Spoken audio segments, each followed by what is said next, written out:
A very good evening to all of you. I welcome you all once again to the ICANN initiative, the Hindu and Indian Express analysis.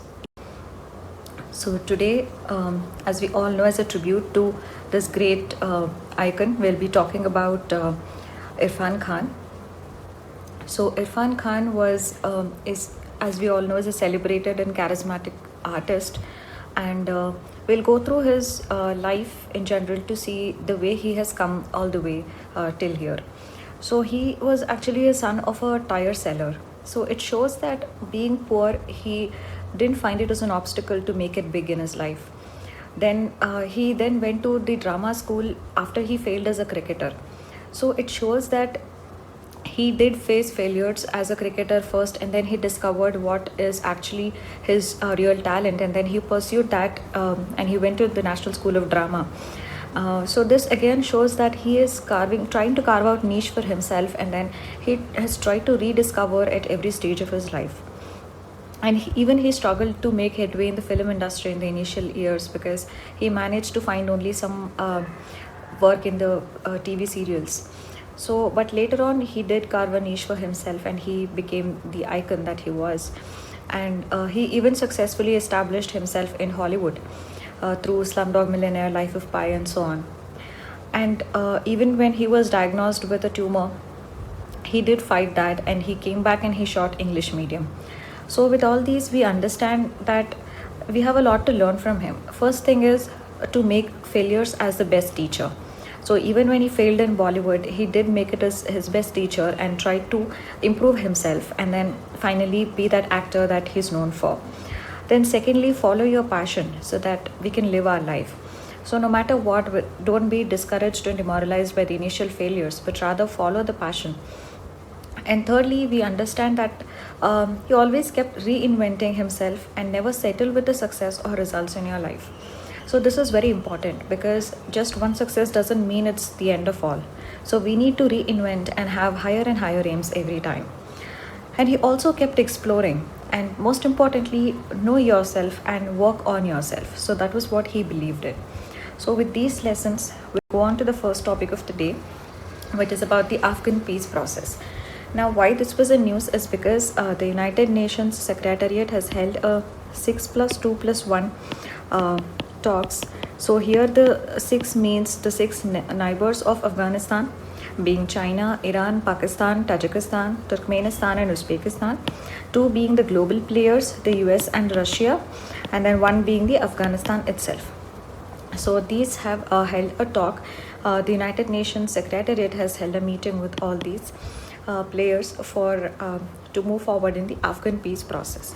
So now in this context, we will analyze the what is Afghan peace process. Now, what is the recent the peace deal that is going on, and what should India do about it?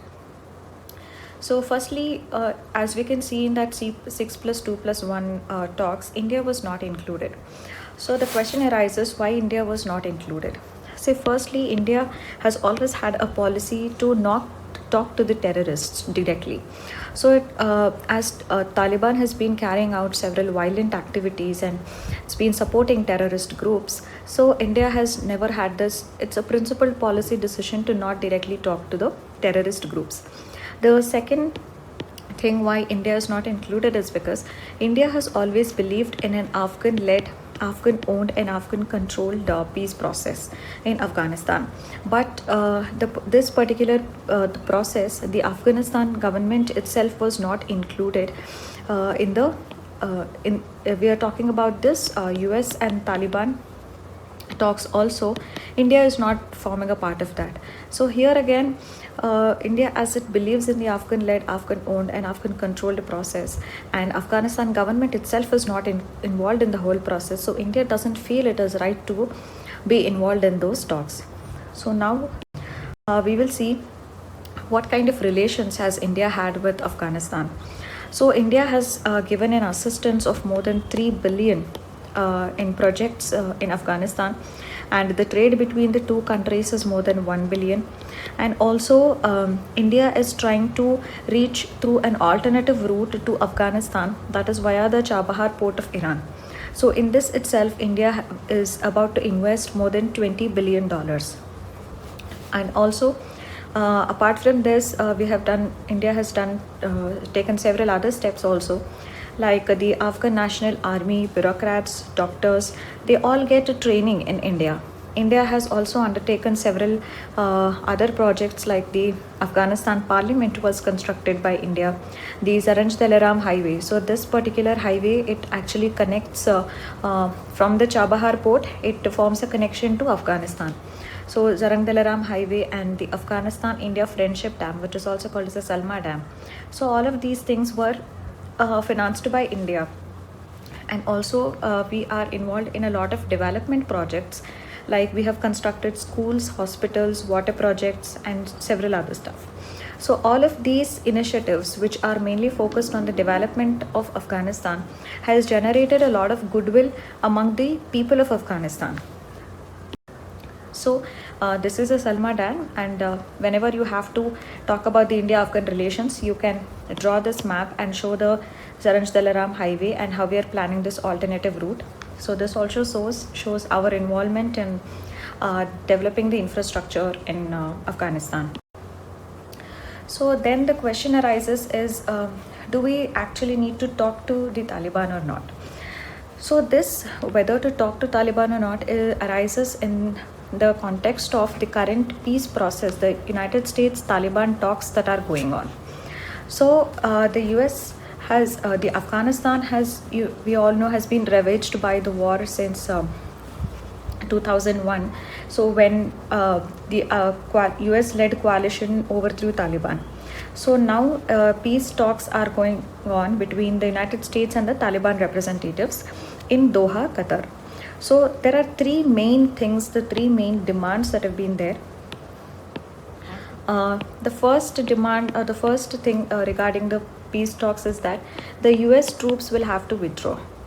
The second is that the Afghanistan should not be used by the international terror groups. This is the second. So Taliban should prevent the Afghanistan from being used by the international terror groups. And thirdly, there has to be a permanent ceasefire between the Taliban and Afghanistan. So these are the three main aims directed at which the current peace talks between the US and Taliban are going on.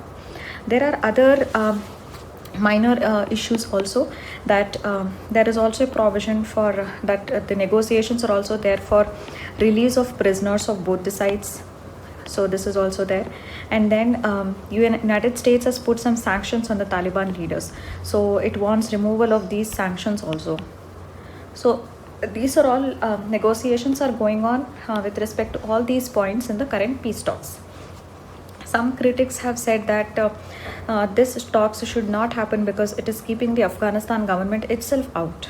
And secondly, the critics are also saying that by talking directly to Taliban, these talks are actually in a way legitimizing Taliban. So this again is wrong.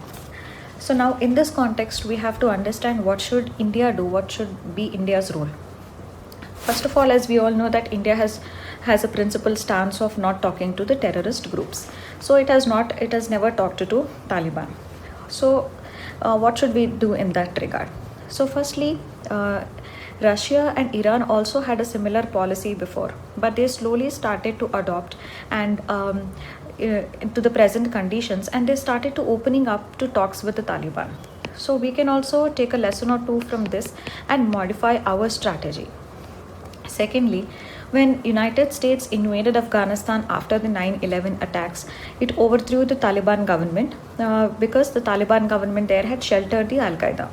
So initially, US managed to overthrow the Taliban out of power, but the Taliban later on regrouped and it emerged with a greater potency and it started targeting more Western forces and even Afghan civilians. So therefore, the United States understood that just by overthrowing the Taliban government, things won't be in place and peace will not come by. So it is rather better to talk directly to the Taliban. And also, if we do not talk to the Taliban, it might happen that the terror related activities might further spread, because Taliban in that case would never give up its arms. So this they could then collaborate with the Islamic State also. Then the whole region will be a hub of terrorist activities. So to prevent all this, it may be said that it is better to talk to Taliban. So in that case, but however, there are several people who say that these talks are not going to be of benefit to either Afghanistan or to the world community as a whole. So why is these talks, they may not yield the result that is actually needed. So first thing is that the Afghan government itself has been left out. So this itself has been left out. Second thing is, now once, suppose if the talks with the Taliban are successful and tomorrow there is a Taliban government, then for India it is a bad thing, because Pakistan will then use Taliban as a proxy to create a strong base for anti-terror outfits like JEM and LET. So they can then launch terror attacks on India. So this is not good for India also. So this is the second thing. Third is, in this peace talks that are currently going on between the US and Taliban, there is all these issues are being discussed, but then there has been no reference to the constitution, to rule of law, to democracy, to the elections. So there is no reference to all these important things in the deal. So it means that whatever kind of government is going to come in the future, if at all, under the Taliban control, then it may not be based on these important principles. So that is also there. The deal is not talking about the constitution, rule of law, democracy, etc. Then again, Taliban has always had this discriminatory policy against religious and ethnic minorities, against women, and against the civil liberties. So all of these things are not liked by the Afghan people itself. So Afghan people themselves, they do not want a Taliban government. Because of the discrimination and the women restrictions that are imposed on the women, and the civil liberties being curbed, and all of these. The next thing is that the Taliban itself is very fragmented. So there are several regional and tribal groups, and these are acting semi-autonomously. So it is even possible that tomorrow a peace deal is signed, but some of these semi-autonomous groups might continue violence. So that is also possible. The next thing for particularly for India is that Afghanistan is a gateway to Central Asia. So we have a lot of investments in that particular region, and tomorrow all of these India's investments in Central Asia could be under threat, because if anything goes wrong in this particular region. So keeping all of these things in mind, India has also recently started to show some willingness to engage with the Taliban. For example, it participated in the London conference, and it also had sent 2 retired diplomats to represent India at the Moscow format. So this shows that India has also slowly learned that it has to open up its channels of communication with all the stakeholders in the region, not just with the Afghanistan government, but also with the Taliban. So next, what should be the way forward? So what the article says is that Iran is an important player in the region, because the peace process in Afghanistan, peace in Afghanistan cannot be long lasting if Iran is not taken into confidence in making that deal. So India can play a mediatory role in this regard, because India has a very friendly relations with Iran, but there are differences in the region, but India has a good relations with Iran, so it can use this goodwill to play a mediatory role to involve Iran in the particular region, so that peace lasts more longer. And also, it is said that the government must appoint a special envoy to the region, as it is done in the past, because we have to be involved, we have to show more diplomatic agility there. And so that is why we need to have diplomatic presence also there. This again is important. And apart from that, we must realize that talking to Taliban is just a short-sighted policy. Rather, whatever dialogue is there, it has to be with all the stakeholders in the particular region. And also it is said that we have also observed in the past that wherever the state fails, their militancy arises. So therefore, administrative reforms within Afghanistan is very important to make the government more stronger and robust. So, and also we have to continue to provide our development assistance that we have provided all these years. We can also use regional fora like SAARC and even the Shanghai Cooperation Organization, so as to encourage the regional economic integration also. And we can, again, as we were talking, we have to expedite the Chabahar project also, so that connectivity to Afghanistan is not hindered by any of the processes that are going on in the region. And ultimately, we still need to keep supporting an Afghan-led, Afghan-owned and controlled peace process and a reconciliation process in Afghanistan. At the same time, we have to show some agility and flexibility when it comes to talking to all the stakeholders in the region, including the Taliban. With this, we will move to the next topic, which is about the intellectual property issue. So the United States Trade Representative has, in its report, put India under priority watch list. So priority watch list means that the country's intellectual property regime is not up to the mark, and that would be observed by the United States. So this is what it means. So now we need to understand what are all the issues with respect to the intellectual property regime in India. So before that, we'll just know what is intellectual property. It involves patents, trademarks, designs, copyrights, plant varieties, and geographical indications. So what are all the issues which are present in our intellectual property regime? First one is, as you can see in this graph, the number of patent applications in 2017 in India was 46,000, of which 12,000 was granted. But in China, the applications were 13 lakh, of which 4 lakh was granted. So you can say that, first of all, the number of applications for patent itself is very low in India. And secondly, out of that applications, what is finally approved is further low. So this you can see a huge difference in this. The second thing you can see is that when you compare our researchers with the global level, so researchers per million people in 2016, India had 216 researchers per million people, while Japan had 5,210 researchers per million people. So only when we have a large number of quality researchers can it be possible to have a more intellectual property in India. So but when the number of researchers itself is very low, then the number of patents or other intellectual property will also be less in number. We have also other issues. For example, it is said that the patent protection in India itself is very low. So which means that people come out with their fake or imitations, and it is not being protected. So patent protection itself is low in India. Secondly, there is no adequate enforcement mechanism to effectively combat online piracy. So the online piracy is very rampant in India, but then there is no proper enforcement mechanism to deal with online piracy. So this is one very important issue. Third is that the use of compulsory licenses for non-emergency situations.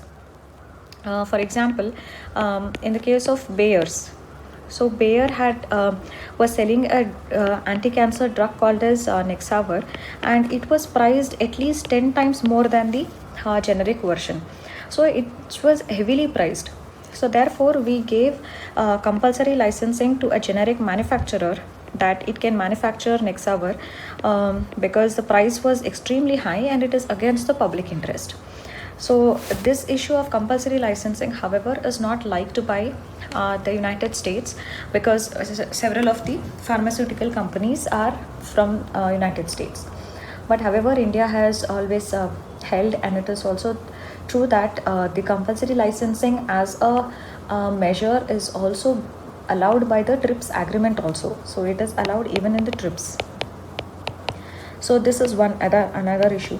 And then you must have heard about the Section 3D of the Patent Act.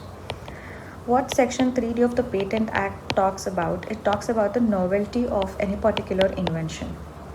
So earlier what used to happen, if a pharmaceutical company is there, it would, after the expiry of its patent term, it would again come just with some minor tweaking and modifications in its original product, and then it claimed that this is a new product and thereby get its patent extended for another 20 years.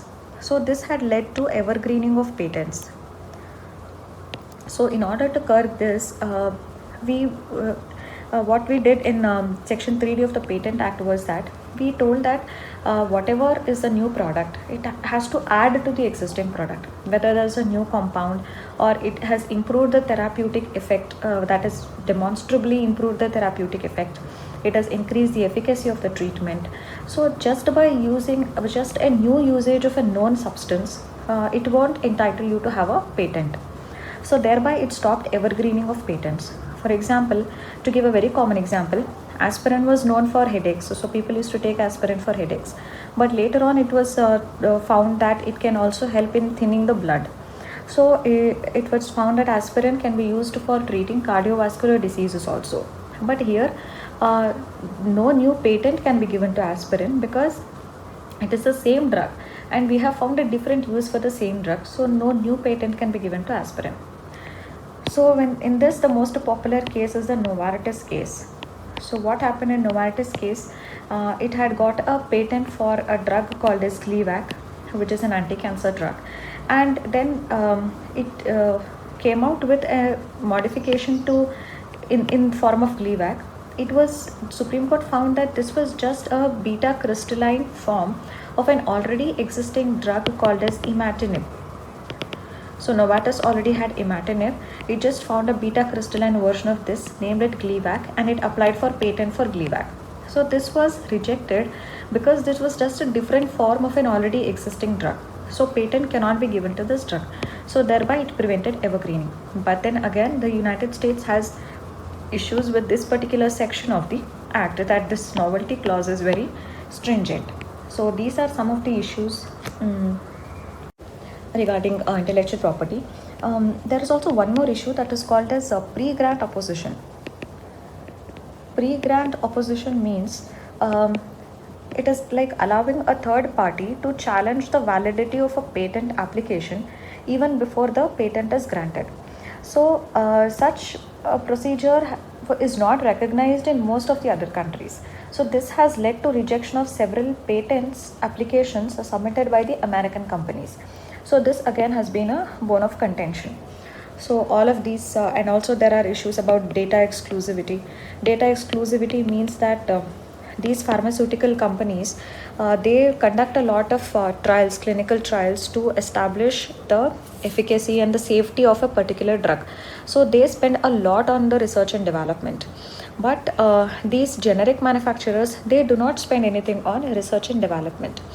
So data exclusivity means that whatever data they have collected as part of these trials to establish the safety and efficacy of a drug, it should not be shared with the generic manufacturers.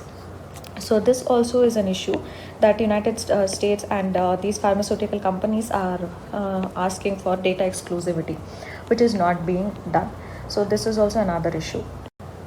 So now when we come to the steps that is being taken, we know that we have a new IPR policy 2016. So that tries to create have a creative and an innovative environment conducive for the development of more intellectual property. So firstly, it promotes the intellectual property for MSMEs. So MSMEs will it promotes and makes available a conducive environment for them to make more patent applications and get more intellectual property. Secondly, it also promotes the use of traditional knowledge digital library. So all the traditional knowledge that is there, that also needs to be recognized through intellectual property, and for that it will provide an conducive environment. And also the third thing is several times it so happens that an intellectual property patent is given to something, but then it is not commercialized. So the focus should be on commercialization of the intellectual property right. So this is also the focus of the IPR Act policy. Then also it was observed that the time period from the time of filing of an application for the intellectual property till the time you get it, it was very long. So measures were taken to resolve even that. For instance, the trademark registration should be within a month, and all other copyright records has to be digitized. So these were some of the measures, and also the DIP has come up with this IP mascot called as IP Nani. So it is a tech-savvy, smart, intelligent grandmother who helps in the enforcement and of these policies and also in combating IP crimes. So basically, IP Nani will create more awareness about the IP regime in India, what are all the laws related to it, and what are all the punishments upon the violation or breach of the laws. All of these education and awareness is done by IP Nani. So this was another initiative. Then several other steps was also taken by DIP. So one of that is, for example, filling of posts. So there was a lot of vacancy in these offices. So the patent and the trademark examiners were being even taken on contract to deal with the backlogs. So backlogs, to deal with that, patent and trademark examiners were also being appointed, and for the short term, even on a contract basis, they were hired. Second thing is e-filing, e-processing. E-processing was introduced for patent application and trademark application. E-processing was introduced. Then e-filing.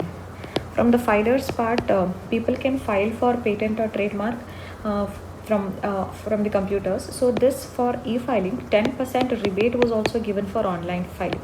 So this had promoted e-filing to a great extent. And to promote MSMEs, so that they can file more IP applications, a 50% fee reduction has been given to them. Why? Because we know that MSMEs contribute 45% to the industrial production, and they also contribute 38% to India's GDP. So in order to promote them, a 50% reduction in the processing fee has been given to them. And also IPR awareness and outreach programs, e-learning resources, all of these have been also created to encourage the IP environment in India. So we'll go to the third topic, which is the future of multilateralism. So what I want to talk about here is, in this case, Syed Akbaruddin, who is India's permanent representative to the United Nations, has told that even after COVID, he doesn't see that multilateralism will cease to exist in the future. What he believes is that even after COVID, in the future, multilateralism will continue to exist. Even if you see during the COVID crisis, at the country level we are dealing with it. Similarly, at the regional level, we have had a virtual SAARC meeting. So when it can happen at the national level and at the regional level, at some point of time, it must also happen at the global, at the multilateral level. Because if we talk about this particular pandemic, the virus knows no boundaries. So we have to, at a point of time, to have talks with all the nations, affected nations in the world, which will definitely happen at the multilateral level. So he says that even in the future, multilateralism is going to be there, because our problems are such that which is affecting every country in the globe, and we will have to coordinate at one point of the time or the other at the global level. So multilateralism is here to exist. So at this point, what I want to also show is that this particular opinion about the existence of multilateralism is held by Syed Akbaruddin, who is a permanent representative in the United Nations. So several days before, I was talking about reforms in the agricultural marketing that has to be done. So that time I had told that it is always important to quote in your answer some very important persons. So that day I had told that you can quote Mr. Ashok Gulati whenever you talk about reforms in agricultural marketing, because even that particular article was written by Ashok Gulati, and he's a very well-known name in the field of agriculture. So similarly, when you are giving these opinions, do try to take the names of these popular persons to add more value to your answer. So here, whenever you have an answer regarding what will be the future of multilateralism, so you can quote Akbaruddin, and then you can tell that these are the views, these people also, experts also believe such and such a thing. So that will add more value to the answer. So next we are going to see about the national infrastructure pipeline. So in this case, a task force was set up which was headed by Economic Affairs Secretary Atanu Chakrabarti.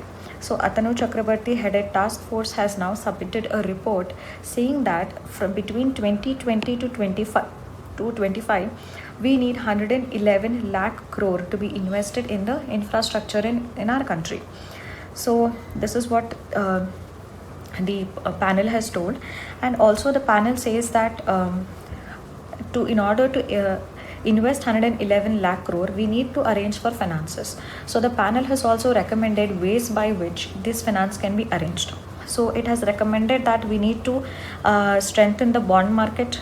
We also need to aggressively push towards the asset sales. We need to monetize the infrastructure assets, and we need to deepen the corporate bond market.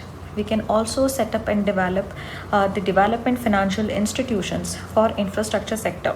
So these are some of the measures which the Atanu Chakraborty headed task force has given to ensure that the national infrastructure pipeline is very well implemented in the 2022-2025 period. So now in this context, we will see what is a national infrastructure pipeline. So this was announced by the government, under which 102 lakh crores of investment in infrastructure will happen in between 2020 and 2025. So in this, the focus, 80% of the funds will be diverted to four major focus areas, which is energy, roads, urban and railways. So for all and these important things, majority of the funds will be diverted, and this will also help in creating jobs and improving the ease of living also. And as you can see here, power is there, and renewable energy, nuclear energy, and these are all some of the specific targets which the government seeks to achieve in the time period of 2020-25, where 50% rise in the length of national highways, and 10% of this should be in the form of expressways. So then 100% every household should have a drink pipe to water supply. That is the aim, and doubling the farmers' income. And at present, the internet penetration is only 40%, and this has to be made 80% by 2025. And we need several new medical colleges also. So 80% of the investment is going to flow into energy, road, railways, urban infrastructure, housing, and irrigation. So this again shows the same thing. The reason I have incorporated this is the national infrastructure pipeline is very important because our economic survey also talks about making India a 5 trillion economy. And in this particular project, the center and the states will be contributing equal share of 39% and 39%, and private sector will be contributing the remaining 22%. So whenever you have to represent something which talks about the share of people involved, then you can use a pie chart, and then you can show that this is how this is the contribution of each person. So this is a better way of representation in the questions. And also it has been estimated that India will need 4.5 trillion on infrastructure by 2030 to sustain the growth. So in this context, the national infrastructure pipeline becomes very important. So yesterday I had asked a question on the reasons for poor labor force participation rate among women. So coincidentally, in today's newspaper, there was an article that was written by the United Nations Secretary General Antonio Guterres about what is the impact on women of this COVID crisis. So what the Secretary General feels is that women are disproportionately represented in poorly paid jobs. So that is, in these poorly paid jobs, women are more in number, like domestic workers, casual laborers, street vendors, and hairdressing units. So in all these things, women are more in number.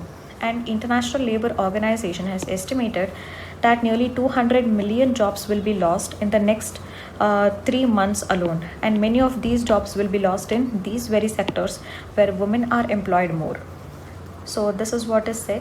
And the UN Secretary General also goes on to give a solution and as a way forward that several women's unpaid domestic labor is there. So this work must be included in the economic metrics and decision making.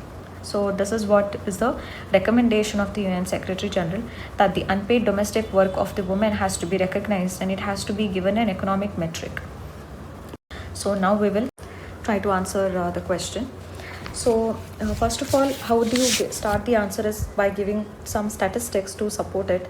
So for example, an NGO by name Azad Foundation had reported on International Women's Day that the labor force participation rate for women, it was 37% in 2006 and it has become 18% in 2019. And also World Economic Forum's Global Gender Gap Index. So the Global Gender Gap report of World Economic Forum, in 2020 has put India at 112 out of 153 countries when it comes to the gender gap in the field of economic respect. So this shows that how the economy as such has been very discriminatory to the women, and that is why the labor force participation rate of women has been falling. So now we can start explaining the reasons why, what has led to the low participation rate for women. So one is that education. So education more or education less, both is a problem. Why? Because women who have access to better education, they would prefer to get better educated than go to a job. That is one reason. And when they are less educated, they won't be employable in several sectors. So because of education, again, they don't have their participation in the labor force is less. Second is there is lack of employment opportunities itself. We are also witnessing jobless growth, and a study by the International Labour Organization says that of the total women who are engaged in the domestic duties, 34% in the rural areas and 28% in the urban areas, they said that they would accept, they were extremely willing to work if work were given to them at their homes.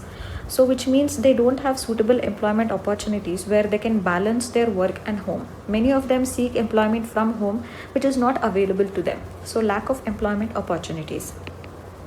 Third is the income effect. Income effect can be explained by Golfin's U-shaped hypothesis, which says that what is the effect because of the income on education.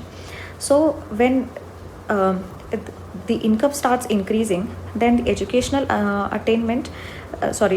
labor force participation will decrease.